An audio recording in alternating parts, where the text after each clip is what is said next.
নমস্কাৰ আপোনালোকে চাই আছে বৰণী ৰাহুল ইউটিউব চেনেল। তো গাইজ আপোনালোকে সবে মানে যি মেৰিট লিষ্ট টেটৰ যি এল পি ইউ পিৰ মেৰিট লিষ্ট সবে মানে বিচাৰি আছে। এতিয়া গভৰ্ণমেণ্টে যদি নিদিয়ে কি কৰিম, হয়নে নহয়?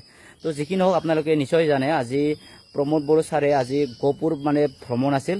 আৰু এই ভ্ৰমণৰ যিটো মানে গহপুৰৰ যি কাৰ্যসূচী, যিমান যি পাব্লিক মিটিং, সেই পাব্লিক মিটিঙত কোনো ধৰণৰ এই ৰৈ যোৱা যিখিনি মেৰিট লিষ্ট ইয়াৰ বিষয়ে একো মানে কোৱা আমি দেখিবলৈ পোৱা নাই। লগতে যিখিনি মানে ইণ্টাৰেকশ্যন আছিল, মিডিয়াৰ ইণ্টাৰেকশ্যন আছিল, তাতেও মানে সাংবাদিক বন্ধুসকলে হয়তো সোধা নাই এই প্ৰশ্নটো, সেইবাবে মানে প্ৰমোদ বড়ো ছাৰে ইয়াৰ উত্তৰ মানে দিয়া নাই। তো এইটো বাদ দিলোঁ। তো যিখিনি হওক এটা আপডেট আছে যে কণ্ট্ৰাকচুৱেল এটা এডভাৰটাইজ ওলাইছিলে BTCত। তো আপোনালোকে গমেই পায়, যিটো ছায়েন্স মানে BSc আছিল, হয় নে নহয়? সেই BSc সকলৰ কাৰণে কেইটামান পোষ্ট মানে কণ্ট্ৰাকচুৱেল 6 মাহৰ কাৰণে মুকলাই দিছিলে, এডভাৰটাইজমেণ্ট দিছিলে।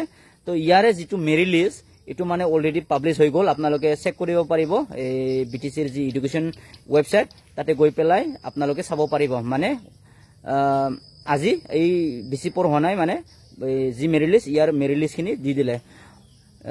তো এতিয়া কথাটো হ'ল LP আৰু UPৰ যি 1000টা মানে ভেকেঞ্চি আছিল, ইয়াৰ যি মানে মেৰিট লিষ্ট এইটো মানে কেতিয়া দিব ইয়াৰ বিষয়ে কোনো তথ্য মানে দিয়া নাই BTCৰ যি এডুকেশ্যন ডিপাৰ্টমেণ্ট। আৰু প্ৰমোদ বড়ো ছাৰৰ পৰাও এই মানে ইয়াৰ বক্তব্য আমি ৰখা দেখা পোৱা নাই। তো যিখিনি হওক ইয়াৰ যি মেৰিট লিষ্ট কেতিয়া দিব এইটোতো ডিপাৰ্টমেণ্টৰ যি ডিৰেক্টৰ তেখেতে গম পাব, আৰু প্ৰমোদ বড়ো ছাৰ ডাঙৰীয়া গম পাব। এতিয়া কথাটো হ'ল যি মানে কণ্ট্ৰাকচুৱেল এইটোহে মানে প্ৰথম পাব্লিছ কৰি দিলে। তো আপোনালোকে যোনে যোনে এপ্লাই কৰিছিলে আপোনালোকে চেক কৰিব পাৰিব। ধন্যবাদ।